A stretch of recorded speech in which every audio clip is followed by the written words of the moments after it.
Alright, so let's begin the show. And today, to answer all of your viewer queries, I have with me Shweta Jain from Investography. Shweta, hi, good evening, and welcome to the Money Show. And Shweta, let's quickly let's start looking at our viewer queries first. And let's take Pradeep's question. He needs our help in adding a mid-cap or a multi-cap in his portfolio for 7+ years. That's the holding period for him. And he says that he can handle volatility and have been investing for 15 years now. And current portfolio that he has is almost for 75 lakhs and will be holding this portfolio for 7+ years. And currently he's doing an SIP of 45,000 in Quant Active Fund and SIP of 34,000 in Parag Parikh Flexi Cap.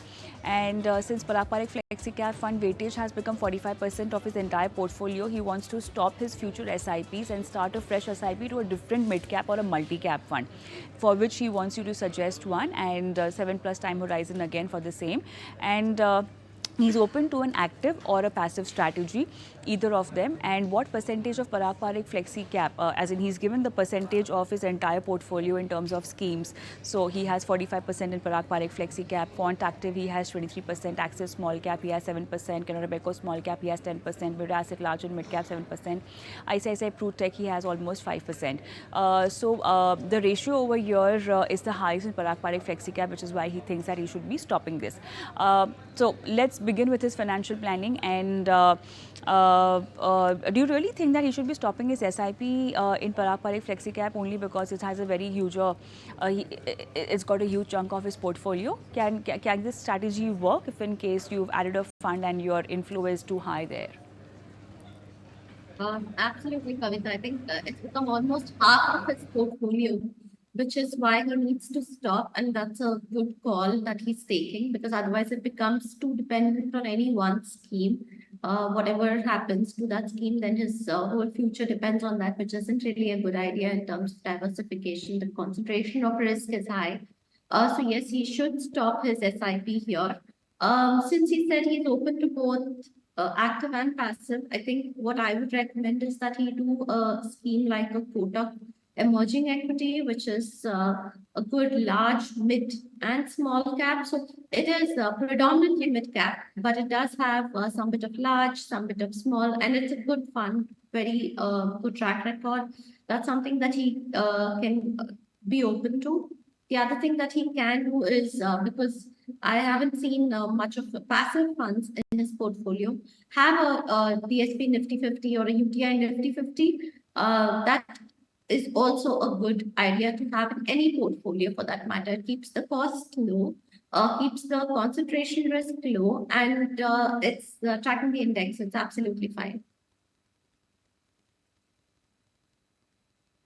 Over here, he has a lot of other queries, because I also want to understand the time horizon is almost 7 years plus. But do you think we should really mitigate, we should really have the risk component reduced in his portfolio? Is that really needed? Not necessarily, not at the moment, but I think a review in another 3 to 4 years should be done and see that, whatever needs to be, whether it's profit booking, whether it needs to be moved to safer funds, that's when he should be doing this. If he has time-bound goals, then that after 3 years is definitely something that he should look at. If his goals are just, wealth creation, which is more than 7 years, then he can push this to even 5 years. He can do a review of asset allocation even after 5 years. Which mid cap or a multi cap he should be adding, or either of them? He can do a mid cap, so Kotak Emerging Equity, I think would be a great fit for his portfolio. Or any specific reason why not a multi cap? He does have Parag Parikh, which is a flexi cap. So multi-cap and flexi cap funds usually are not that very different. They're different in terms of the integrity of the funds, but the combination is still there. So each one still has large, mid, and small cap. Right, so that's the recommendation for Pradeep, and Kotak Emerging Equity is what you are recommending him to have in his portfolio a mid cap, and he really definitely needs to review his portfolio over a period of time, since the time horizon is 7 years plus. And yeah, that's it. Let's move on. Let's take Shrikant's question. And he says that he's 43 years old and he's been investing in real estate for past 15 years, and he's increased his net worth to 4 crores and no active loans, which is a good thing. And 3 months ago, he says that he began investing in mutual funds. The goal over here that he's aligned for himself is child education. He's saving for his 13-year-old son's education, aiming to accumulate 1 CR in next 4 to 5 years. Then comes his retirement goal, plans to retire at 50, and he's building a corpus for the same purpose.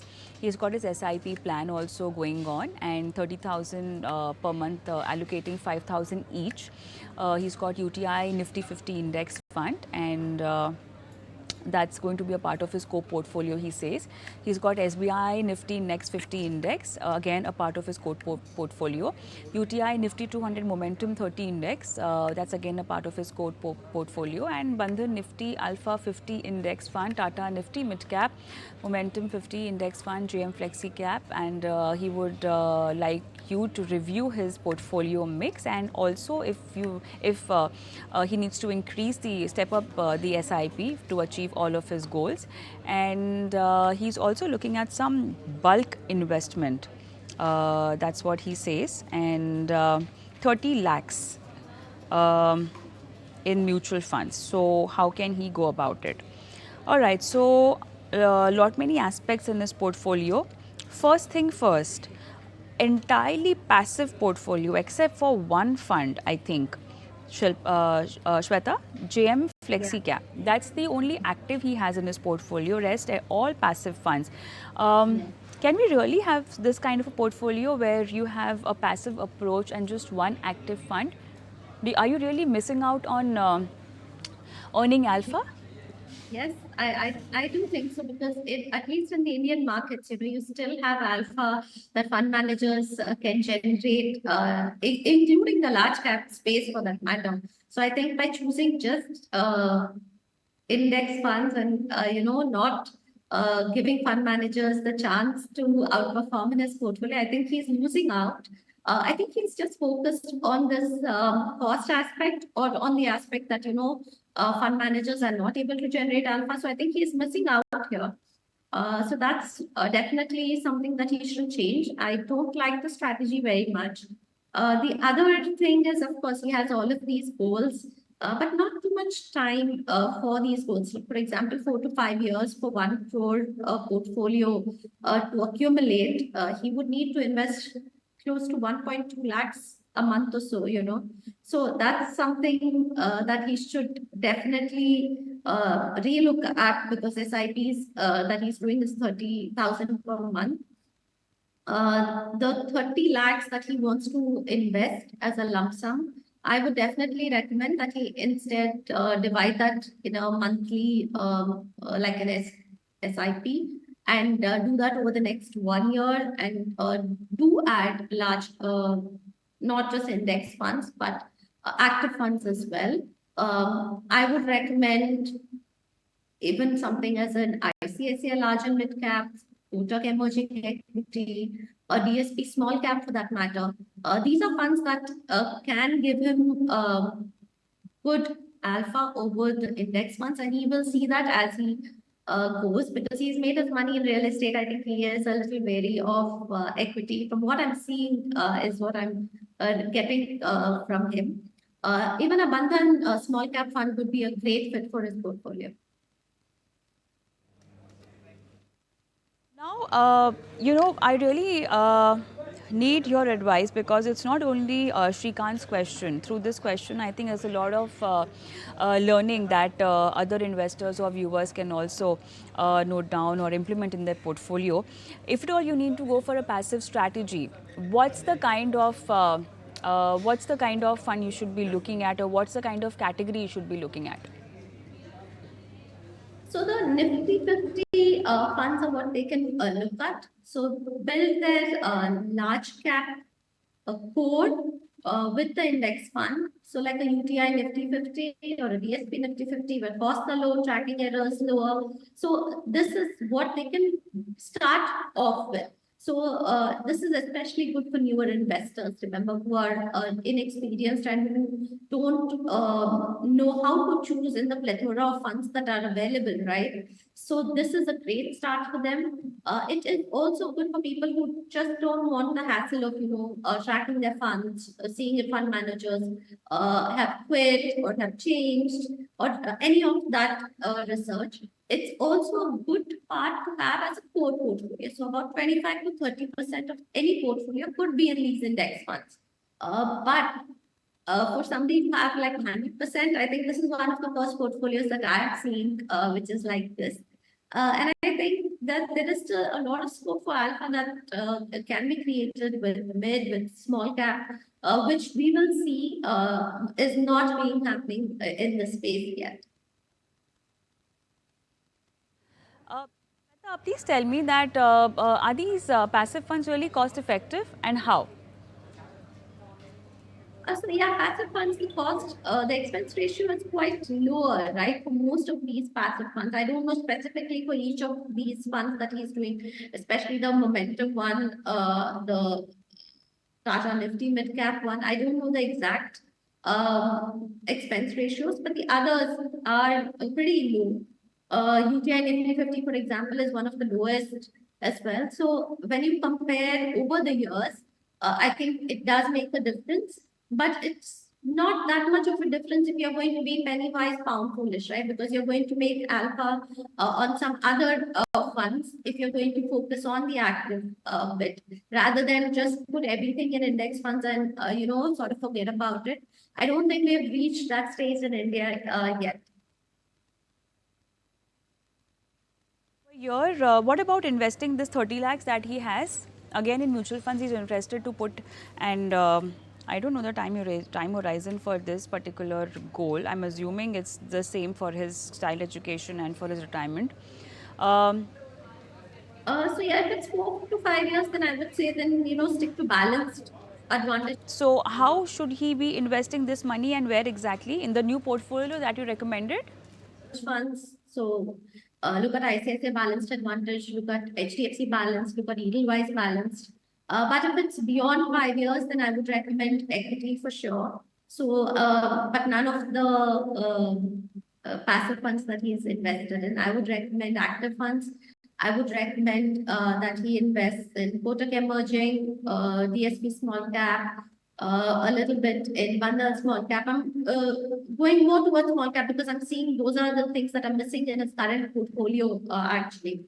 I would even go as far as, ICICI large and mid cap because mid cap is something that he would need to invest in as well. Right, so that's solution for Shrikant. Before I move on to other viewers' query, Shweta, let's just talk about the new index out here, Sensex Next 30, and it's offering a broader spectrum of opportunities to the investors, and this index can be used for a lot of strategies, which includes passive strategies. It can be an index benchmarking for PMS strategies for mutual fund schemes also. How do you look at it? And given the timing, do we really need this kind of an index? And if at all we do, is it going to pick up investors' interest? I think so, Kavita, because it looks like a much more diverse sector representation when we are looking at the index itself. I mean, we are seeing financial services, consumer discretionary, energy, commodities. There's 30 companies which are into pretty much 9 to 10 sectors. So I think that itself is fantastic. So I think investment appeal is definitely going to be there in both passive and active spaces, is what I feel. These are companies that have been established for a long time. These are recognized in their fields, in their areas for great management quality and credit discipline. The debt equity ratio again of the index is 1.15, which is close to the original 30 stock index. So I think it's reflecting the financial stability quite well of these companies. So I do think that this index will be quite appealing to investors.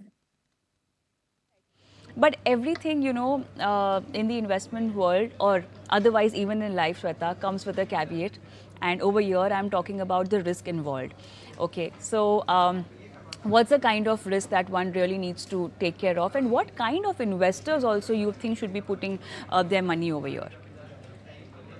So see, yes, of course, risks are there. These are the next larger companies of the index. The risk that investors are taking is that this is a relatively newer index. So there might be tracking issues to be in the beginning. That's for sure. That's the first part. The second is newer investors. I would recommend that they avoid starting off investments with something like this. They should stick to the core index first when they start off with, and then sort of move or diversify to something like this, because all said and done, these are going to be the next risky or riskier than the original 30. So that's something that I would definitely recommend investors to take cognizance of. Part of their portfolio should be allocated to such kind of an investment also. So for newer investors, I would say don't be in a rush to add this. But for existing investors, you can look to add between 5 and 15% of your portfolio. Start off with 5% and do it in a staggered manner. Do it up to 15% and over the next, 3 to 6 months. All right, let's move on and let's switch gears and get back to our viewer queries section on the show, Shweta. And let's take Rajiv Puri's question. And he says that he's a long-term investor, already investing in shares and mutual funds. And total corpus is 58 lakhs and wants to achieve 3 CR target in the period of 6 years, because his son is right now 6 years old and he wants additional funds for his education overseas. And he really is aware of the diversification rule, but then in his past investments he has included ELSS and other products. And now even if he has investments in these shares, he's got investments in PPF also, which is again a debt aspect in his portfolio. Presently he says that he's invested in structured products too. And are they really good in terms of investment tools and strategies? 25 lakh funds in which investments have been made are Bandhan Tax Advantage, ELSS fund obviously, and value is 6 lakh. Mira Asset Tax Saver once again, 2 lakhs over here. Quant Tax Saving Fund, 10 lakhs over here. Tata Tax ELSS, again 5 lakhs. And Bandhan Flexi Cap, Mira Asset Large and Mid Cap Fund, HDFC Mid Cap Opportunity, 6 lakhs over here. And Axis ELSS Fund is 3 lakhs. Motilal Oswal ELSS, he's got 5.8 lakhs. Total value is 58.56 lakhs. And presently, the following SIPs are going on for the past 4 months. And he's got Vito Capital Multi Cap Fund. He's putting in money here. He's got Tata Focused also, Bandhan Core Equity. And he wants to know what he should be doing of this current investment, and in terms of portfolio, should he be switching to something new or he should keep it as it is, because they will all multiply over a period of time. And he needs the corpus for his son's education. And there should be a new fund in his portfolio where he can go for a new SIP or SWP. SWP, I think he's confused over there. That will come when he wants to take off the money or use the money. But yeah, a long question. Okay, so what's going to be your first observation in his portfolio? A lot of ELSS funds, which I think he's also agreeing that he was unaware. He's written that, so nothing much to explain. But then, yeah, how many ELSS ideally one should have? And now looking at the onboarding in the new tax regime, which is almost 75%, I really doubt we'll be having a lot of ELSS investors, especially because people invest for tax purposes. Otherwise, you have other schemes where you can invest in mutual funds. So, yeah, go on, Shweta. Yeah, so I think what is done is done. So ELSS schemes are there. There's no harm in staying invested in these already. So he can continue to stay invested. Absolutely no problem with that. They are managed as regular funds itself. What he needs to do is make sure that he's not adding on to your ELSS unnecessarily.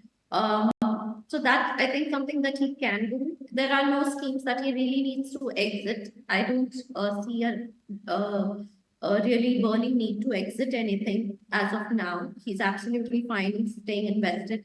Uh, there are a little too many schemes, but I think it's okay. I don't see that he needs to exit anything at the moment. He can continue his SIPs as well. I would recommend changes. The only one change I would say is instead of quant focus, maybe look at ICICI blue chip or something, so that he can start building on another new scheme and build on that there and add on a blue chip fund there, or do a UTI Nifty 50, which is add a passive fund to his whole mix, because that's something that is missing. I'm not a fan of structured products because of their complexity and liquidity constraints. So I would definitely say no to a structured product. Of course, structured product comes with their guaranteed returns and costs and walked-in costs and their own indexes. There are various types of structured products. So he needs to understand the product, and if this is something that fits, then he can take a call. But I definitely would not recommend a structured product as a strategy for something. I think simpler mutual fund schemes, PPFs, these are simpler products and more beneficial, more flexible even. So I would definitely not recommend that. All right. So now, how will the new portfolio look like, Shweta? So the new portfolio then would look pretty much the same till he builds on the SIP, till he builds his ICICI Blue Chip or UTI Nifty 50 with his SIPs. I really don't want to make those changes in terms of exiting and incurring capital gains at the moment for him. So the existing funds where you've asked him to redeem money, he should be start parking those amounts in these new funds. Should he start taking out money from there? No, that's why I said don't exit any of the schemes. The ELSS ones also? Yeah, there's no need because they're managed like regular mutual fund schemes. So I would say don't add, but there is absolutely no burning need to redeem the schemes. They're absolutely fine. The schemes are doing well. Bandhan, Mire, Quant, they're all doing quite well. So there's really no burning need for him to withdraw that money. It's absolutely fine staying invested. But do you think that if he withdraws that money, he can look at a much more diversified portfolio that he has currently made up of regular funds? I mean, not that he really needs it, but because we are talking about specific ELSS, they really differ from other regular mutual fund schemes. You think it'll give him much more way towards better diversification if he just books some profit from there and starts investing in the existing funds itself, maybe? So if he doesn't mind the capital gains and he would want to move, then I would definitely recommend that he withdraws from, say, one of the ELSS schemes and starts looking at small cap and build a small cap portfolio, because that I think is missing, that I don't really see. There is HDFC mid cap, there is Mid larger mid cap, but I don't really see small cap. So I think that is missing in his portfolio. So that can be added. So you can look at adding a Bandhan instead of a UTI Nifty 50, which I recommended. He can do a Bandhan small cap fund. So that's on the show today as far as viewer queries are concerned, Shweta. Thank you so much for being on the show and helping our viewers with their portfolio queries. And I'm going to sign off, but then I'm going to leave our viewers with our WhatsApp number and email ID where they can send across their questions, and do write your queries giving us all details, the kind of portfolio you already have and the portfolio that you want to achieve. WhatsApp number 8657974571, and the email ID is themoneyshow@etnow.tv. Thank you so much for watching. Goodbye.